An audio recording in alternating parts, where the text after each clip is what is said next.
fear, anticipation, a bubbly rage. These are all what people normally feel when looking at the twisted Soulmates painted by Sir Arthur Stahl many years ago. They say the painting was one of his last, that you could feel the pure devotion to the painting poured into every brushstroke. The last work of a dead man. The call for help as his insanity slowly took over. They say the night he finished the last stroke, the same night he took his last breath. You could just almost feel what he felt that night. The high of a long-awaited accomplishment. You imagine he took a breath in at the last stroke, then slowly signed at the final picture. You imagine he took a step back and nodded his head, mind set on what was about to happen that night. Happy it was all over. With that on his mind and the high of a finished work, you imagined he was content for the next couple of hours. About as content you could be when you planned to die that very night. When the clock struck 5:30, you imagined he knew it was time. He pulled himself out of bed and he had not gotten any sleep, for it hadn't mattered. You could imagine the click of his boots on the stone of the road.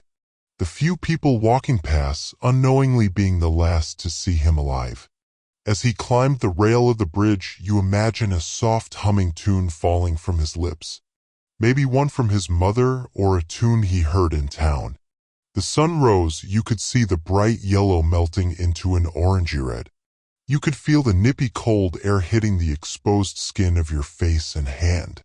You could image the sigh leaving his lips, the dangling feeling of his foot in the air as he tested the waters.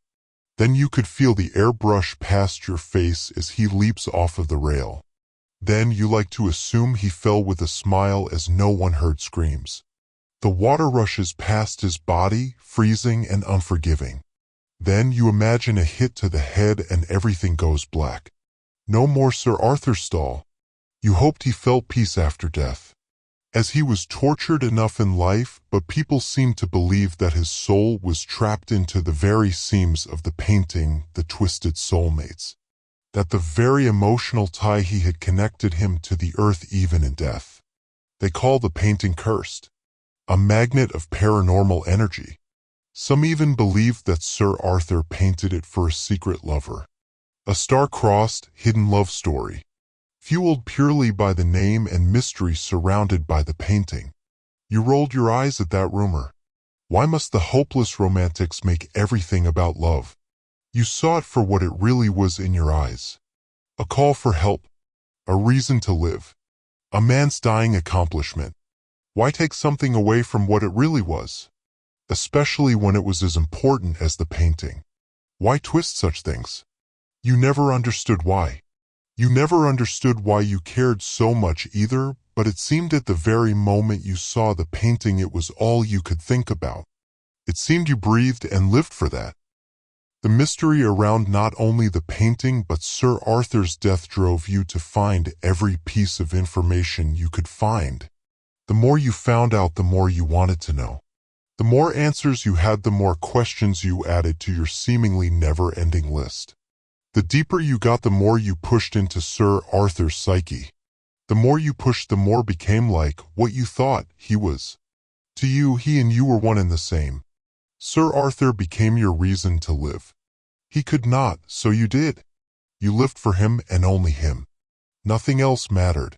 He was your savior, no matter if he was alive or dead. No matter if he was tied to the painting or if he was free in the heavens or whatever the afterlife had in store. He was yours and you were his.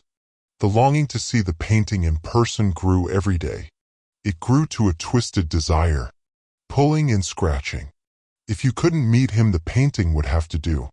It seemed to be made with his very soul, so it may not have been technically him, but it was still him to you. So, when the opportunity arose, you took it the first chance you got. You stood at the doors of the art museum, waiting and hoping it would be everything and more. Every day you work for this very moment, to be face to face with the very soul of him. After all, he was your reason to live and breathe. Opening the door with a shaky hand, you took a deep breath just like you imagined he did before jumping off the rail. The image that seems to forever repeat in your thoughts and dreams. The clicking of your steps sounds like his against the stone of the road. You feel the rush, the unmistakable high. Blood rushes to your ears, roaring ensues. You didn't like that. You never imagined Sir Arthur with roaring in his ears, and after all you were one and the same, weren't you? Humming a tune, just like him, you tried to drown out the roaring of the blood in your ears. Everything had to be perfect well, you didn't want to think if everything wasn't perfect because you and him were the same, so he would make everything perfect for you because of your faithful devotion. Finally you find it. The painting worth your whole life and more. The savior of you. The call of a dying man, but something is wrong. It doesn't look right. It wasn't perfect. Why wasn't it perfect? A hot fiery rage bubbly and clawing at you. Your mind screamed. Why wasn't it perfect? After all your devotion? You were supposed to be one and the same. That when you hear snapping and yelling, as everything overwhelms you, you hand reach you head pulling hair, pushing against your head. You wanted everything to just stop. As you shook your head, the room shifted. No longer a beautiful museum full of art, but a white plain room. You no longer stood in front of the painting, but pushed into a cold, hard corner face to face with me. You stared confused. Red and fiery, inflamed scratches lined your arms and face. You screamed, "Where's my painting?" Moving to claw at me, you continued, "What did you do?" You paused to screech at me. My perfect pain dash cut off as you blacked out, just like Sir Arthur. At that thought, you let the darkness take you. Smile on your face like you imagined him to have. I signed as I knew the blacking out wouldn't kill you, as I knew you thought it would.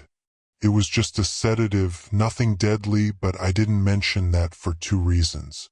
One, you would have not liked the difference between you and him, and two, you were already slumbering. Signing, I picked you up carefully to make sure your hospital gown didn't rise.